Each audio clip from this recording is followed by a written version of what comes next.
Emotionen sind so ein spannendes Thema. Ein Shakespeare-Sonette kann uns mehr über die Blindheit der Liebe lehren als ein Hirn-Scan. Angst ist Furcht, die nach einem Grund sucht. Hatte Caravaggio Schuldgefühle?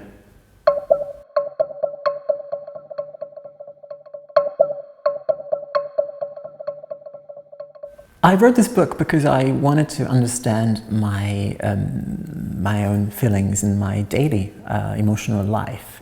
So for that, in the book, I always start with a personal story, an incident in my life that prompted me to understand one particular emotion better. And then I go into the science of it, sometimes the experiments that I myself conducted in the laboratory.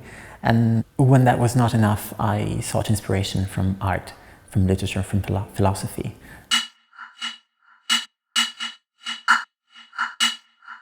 I can describe guilt with a brain scan, but I can also talk about guilt by referring to a painting by Caravaggio. I can also talk about neurotransmitters when we talk about love, but I also tell why I used to read Plato before going on a date, and why, for instance, Shakespeare-Sonette can tell me more about love's blindness than a brain scan. There are no good and bad feelings. We need to be able to feel guilt in order not to repeat our mistakes. We need anger to defend ourselves. Unfortunately, anxiety is often regarded as something negative, something we should get rid of, something we should not feel.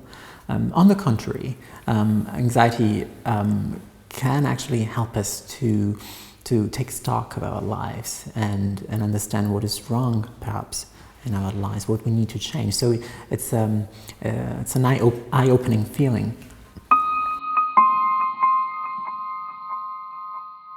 Why do we fall in love with the wrong person?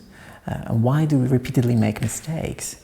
So I trace the origins of these mistakes and give suggestions on how to change undesired love patterns.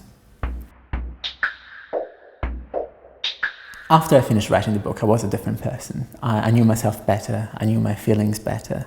I react differently to situations. I can anticipate people's behavior and behave accordingly.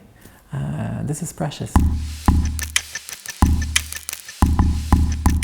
I would probably start with the chapter on love. I'll start from the end.